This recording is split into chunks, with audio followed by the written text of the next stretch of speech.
માધવપુરામાં ladies ફૂટવેરના પાર્સલની આડમાં મંગાવવામાં આવેલો વિદેશી દારૂનો જથ્થો પીસીબીની ટીમે ઝડપી પાડ્યો છે. પીસીબીની ટીમને ચોક્કસ બાતમી મળી હતી કે માધવપુરામાં પ્રેમ દરવાજા બહાર આવેલા પટેલ ગુડ્સ ફ્લાઇટ પેરિયર્સના ગોડાઉનમાં શંકાસ્પદ પાર્સલ આવ્યા છે, જેના આધારે પોલીસે દરોડો પાડતા ચપ્પલોની નીચેથી વિદેશી દારૂની મોંઘી બોટલો છુપાવેલી મળી આવી હતી.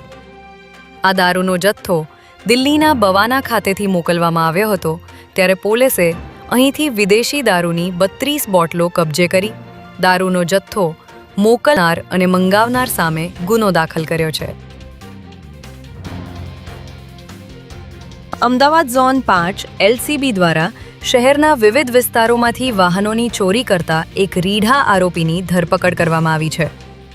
આરોપી વિકાસ ત્રિવેદીની ચોરી કરવાની પદ્ધતિ જાણીને પોલીસ પણ ચોંકી ઉઠી હતી, જેમાં આરોપી ખાસ કરીને મેટ્રો સ્ટેશન નીચે પાર્ક કરેલા એક્ટિવાને નિશાન બનાવતો હતો અને તેનું લોક તોડી નાખતો હતો.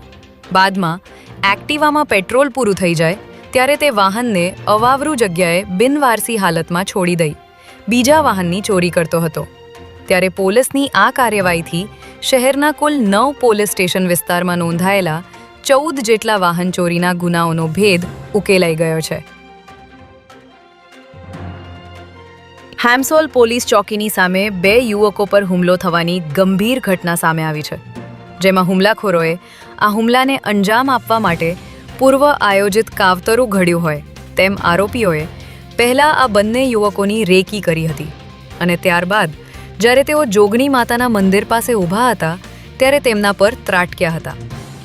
અવાજ સાંભળીને અંદર હાજર પોલીસકર્મીઓ તુરંત બહાર દોડી આવ્યા હતા. ત્યારે પોલીસને જોઈને હુમલો કરનારા તમામ આરોપીઓ અહીંથી ફરાર થઈ ગયા હતા.